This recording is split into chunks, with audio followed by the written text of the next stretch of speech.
সেই যুগটো পাৰ হৈ গ'ল। তাৰপিছত আহিলে দাপৰ যুগ।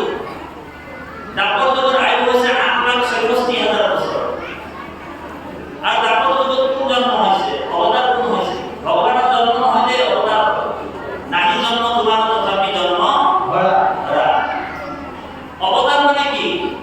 অপ্ৰপঞ্চ ইয়াতে প্ৰপঞ্চ অৱতাৰ নাম অৱতাৰ। অপ্ৰপঞ্চ জগতৰ পৰা প্ৰপঞ্চ জগতলৈ নামি আহে, তাকে অৱতাৰ বুলি কৈছে। কাৰণ ভগৱানৰ এড্ৰেছটো ক'ত আছে? ব্ৰহ্মাণ্ডৰ বাজয়িতো কৃষ্ণৰ নগৰ কদাচিতো নহিনা খজানা মুনিবৰ। প্ৰপঞ্চ ভিতৰে নহিকে হেন থান ভক্তৰ নিমিতে কৃষ্ণ কৰিছা নিৰ্মাণ। বৈকুণ্ঠ ভগৱান ভগৱতৰ কাৰণে বনাই ৰাখিছে। আজি এইটো বৈকুণ্ঠ দেই, এইটো দ্বিতীয় বৈকুণ্ঠ বুলি কৈছে। বৈকুণ্ঠ ইয়াতো আছে, স্বৰ্গ ইয়াত আছে, নৰকো ইয়াত আছে, তাত আছে, তাতো আছে। তাতো পানিচমেণ্ট খাবই পাৰে, কিন্তু পানিচমেণ্ট আধা দি ইয়াতে খাব লাগিব। ইয়াতো আছে। কি হ'ল? দাপৰ যুগত ভগৱান অৱতাৰ হ'ল। ভগৱান অৱতাৰ হোৱাৰ 3টা কাৰণ আছে। বোলে দাদাইছ ধৰ্মইছ পয়োবৃদ্ধিছ পাপো মানহ দাদাতু ভগৱানিছ আত্মানম সৃজন্তে হৰি। ভগৱান নিজকে নিজে সৃষ্টি কৰি লৈছে আৰু অৱতাৰ। ভগৱান মধ্য হ'ব পাৰিছে, ভগৱান পূৰ্ণ নৰসিংহ বামন পৰশুৰাম হৰিৰাম হৰাম, হয় নে? সেই অৱতাৰবিলাক নিৰ্দিষ্ট এটা কাৰণত ল'বলগীয়া হৈছে ভগৱান। আৰু বেছি সময়লৈকে নাথাকে, এই অৱতাৰ ধৰে, কাম শেষ কৰে আৰু ভগৱান তলৈ গুচি যায়, বৈকুণ্ঠলৈ গুচি যায়। কৃষ্ণ অৱতাৰৰ ভগৱান বেছি সময়লৈকে নাছিল পৃথিৱীত। কৃষ্ণ অৱতাৰ ভগৱান মাত্ৰ 125 বছৰ আছিল। কিন্তু একেবাৰে লং টাইম অৱতাৰ হৈছে ভগৱানৰ ৰাম অৱতাৰ। ভগৱান 11,000 বছৰ আছিল পৃথিৱীত।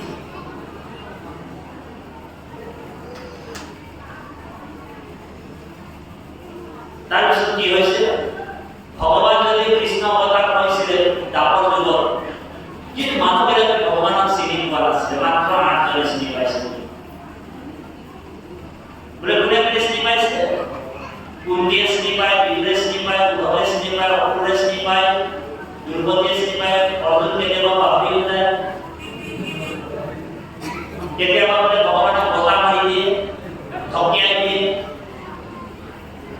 বৰ্তমানৰ যদি ভাবিলে কৃষ্ণ ভগৱান বুলি নাভাবে। এৰা ক্ষীৰ সাগৰত আসি লেখ সহধৰ মাছে যেন বোলে ইও এক জলচৰ। ক্ষীৰ সাগৰত আছিলে সহধৰ, সহধৰ মানে চন্দ্ৰৰ জোৰটো। ক্ষীৰ সাগৰত যেতিয়া পৰিছিল, তেতিয়া মাছবিলাকে যি চন্দ্ৰৰ পোহৰটো পৰিছিলে কৰি আছিলে, মাছবিলাকে ভাবে যে ইউলে আমাৰ নিচিনা এটা মাছেই বোলে, জলচৰ প্ৰাণী। ক্ষীৰ সাগৰত আছিলে ক্ষীৰ সাগৰত আছিলে সহধৰ মাছে যেন বোলে ইও এক জলচৰ। সেই মতে কৃষ্ণক পায়াত যদু দিলে মনে মানিলত তয়ো জ্ঞাতি একোজন। আমাৰ এটা পৰিয়ালৰ নাম যদুবীৰসকলে আজি টকা মানিছিলে কৃষ্ণ, কোনোবা দেৱতা, অপৰ দেৱতা। সেই দাপৰ যুগৰ যুগধৰ্ম কি আছিলে? দাপৰ যুগৰ যুগধৰ্ম কি? বোলে পূজা কৰা। দাপৰ যুগৰ যুগধৰ্ম হৈছে পূজা কৰা। দাপৰ যুগৰ আয়ু হৈছে 8,64,000 বছৰ। আৰু কলি যুগৰ আয়ু কিমান? বোলে 4,32,000 বছৰ। আৰু কলি যুগৰ যুগধৰ্ম কি বাৰু? কলি যুগৰ যুগধৰ্ম কি বাৰু? হৰিনাম হয় না কলিযুগত ধৰ্মটো আমাৰ ভোকা শাস্ত্ৰত লিখিছে যে সত্য যুগে ধ্যান দেৱতা যুগে যজ্ঞ দাপৰ যুগত পূজা কলিত কীৰ্তন কলিত হৰিৰ নামৰ বিনাই আৱাৰ নাই কে দুজা যদি সত্য যুগৰ কামটো যদি আমি কলিযুগত কৰি আছো কেনেবা ধ্যান কৰিছো দেৱতা যুগত যজ্ঞটো কেনেবা আজি আমি কলিযুগত কৰি আছো নেকি দাপৰ যুগৰ পূজা কলিযুগত কৰি আছো নেকি কেনেবা তেনেহলে কি হ'ব জানেনে যে এক্সট্ৰা টেবলেট খাই থকা নিচিনা হয় ওহৰি ওৰা বোলে এক্সট্ৰা টেবলেট খালে কি হ'ব বোলে শৰীৰত উপকাৰ হ'ব না অপকাৰ হ'ব ম্যাদ গলা দৰকাৰ ডেট ফেল হ'লে ডেট ফেল দৰকাৰ খালে কি হ'ব শৰীৰত উপকাৰ হ'ব নে নহয় কেতিয়াও নহ'ব সেইকাৰণে গুৰুজনে যুগ ধৰ্ম ইষ্টাম মাৰি কিনে ৰাখি দিলে সেইকাৰণে দাপৰ যুগত মাত্ৰ 3জন ভকত হৈছিলে কোনটো বিদু উদ্ধৱ আৰু মহেন্দ্ৰ ভকত আৰু বৈষ্ণৱৰ মাজত বহু বিশেষ পাৰ্থক্য নাই বৈষ্ণৱ 12জন আছিলে কোন কোন আছিলে ব্ৰহ্মা মনোহৰ কপিল কুমাৰ শুক ভীষ্ম বলিৰায় প্ৰহ্লাদ নাৰদ জনকয়ামী 12জন সমুদায় জনকয়ামী কোনে কৈছে জনকয়ামী কৈছে হৰিৰ নামৰ গুপ্ত মহিমাক জানি আছো মুখ ভাৱে যাবয়া চৰিলে খাওঁতে বহিয়া দুৰ্লভ মুকুতি পাৱে যাক আচৰিলে গতিকে হৰিৰ নামটো বিদুৰো আচৰণ কৰিছে আৰু ভীষ্মও আচৰণ কৰিছে হয়নে কিবা পাৰ্থক্য পাৰে নেকি আপুনি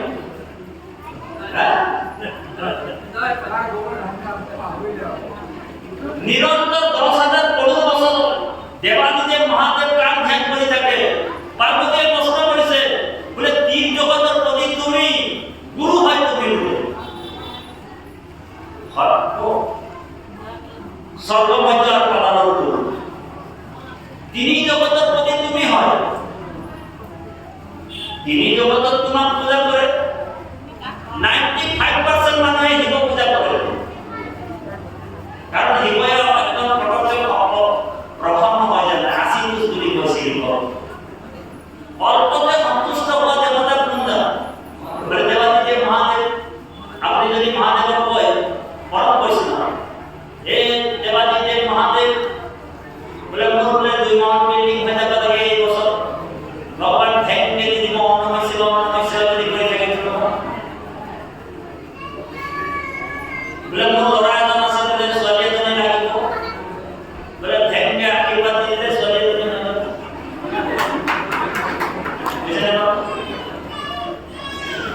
ঐশ্বৰ্য বিভূতি যশ মান আৰু কীৰ্তি এই 5টা বস্তু দেৱাদিদেৱ মহাদেৱ আপোনাৰ দি ইয়াৰ কেপাসিটি আছে দিবলৈ কিন্তু মহাদেৱ ভগৱান নহয় ভগৱান কোন হয় বোলে জ্ঞানম শক্তি বলে ঐশ্বৰ্যম প্ৰিয়ম তেজম সসিতাঃ ভগৱান সত্য বাচানি বিনা দেহি গুণম দেহি বোলে ভগৱান হৈছে জ্ঞানৰ স্বৰূপ অৰ্জুন মাত্ৰ 6টা গুণ যাৰ ওচৰত আছে মহাদেৱে আপোনাক সব দি দিব কিন্তু মুক্তি দিবাৰ কেপাসিটি আছে মহাদেৱ মুক্তি আপোনাৰ দেৱাদিদেৱ মহাদেৱ জীবন কাৰণে ভগবান মহাদেৱ পার্বতী বুঝিছে প্রভু আপনি তো কার ধ্যান করা পার্বতী কইছে ইটু কথা পরম গুপ্ত কহিবার নহি কে তোমাক মই কই না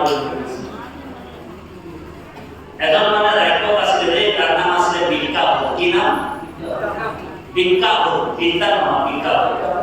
এই নির্গুণ ভক্তের কথা প্রশ্ন বিশদ দিন ভাবছেন কৃষ্ণদেব ভিক্ষা কি হল এদিন মানে বর্ণমূলে গৈ আছে নারদ লগ পাইল এই নারদ নারদে কৈছে নারদ কি গাই গাই নারদ মানে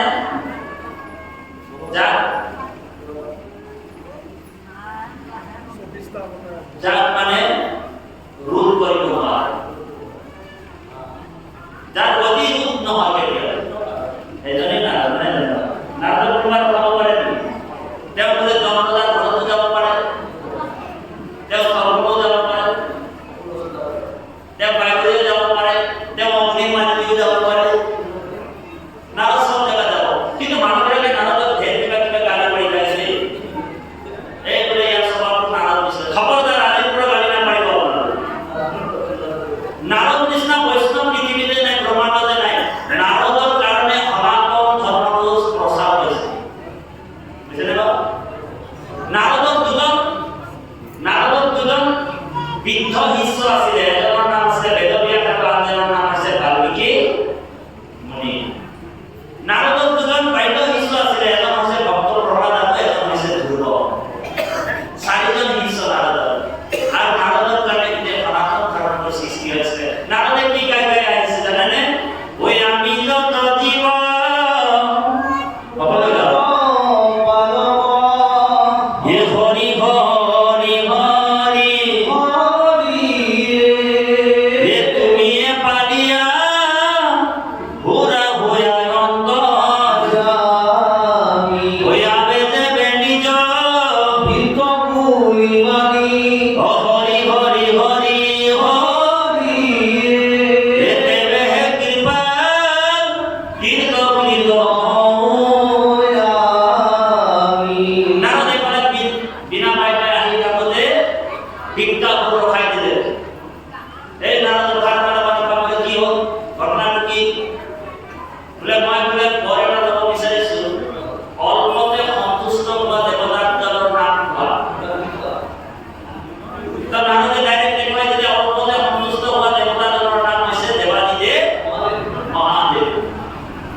ঠিক ভিক্ষা করে ওম নমঃ শিবায় 8বার নাম করতে দেবাদিদেব প্রকট হইল থ্যাংক ইউ বৎসর তোমার কি করবে একবার বলে প্রভু বলে মোক এনেকুৱা এটা বল দিব লাগিব বলে মই বলে জাগাই ঘৰত বলে হাত দি দিম ইয়ে বলে ওরে ওরা মরে বলে মানে ভস্ম হয়ে যাবে তো দেবাদিদেব মহাদেবে কইছে ভগবান শিবে কইছে বলে এক নম্বর বলে মই কত লোককে দিয়েছি